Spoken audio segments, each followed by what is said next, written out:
Kita repair oven ni baik. Ni oven ni geng. Sekarang dia punya blower fan tu tak boleh pusing fan tu. So ni motor dia. Ni motor fan. Kita dah check tadi. Kita akan check lagi lah. Ni dia punya ni lah.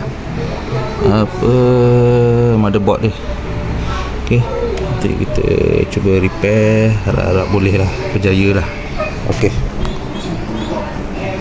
Sekarang kita dah check semua okey. So kita repair satu barang. So nanti kita akan ni lah, bukan lembab dia. Kita check satu barang. So kita nak test, tengok kipas dia jalan ke tak. Alright. Okey. Sekarang kita on. Okey, nak on. So terbuka lampu malam. Kita try tekan start, tengok apa jadi. Tengok jalan tak. Okey, nampak.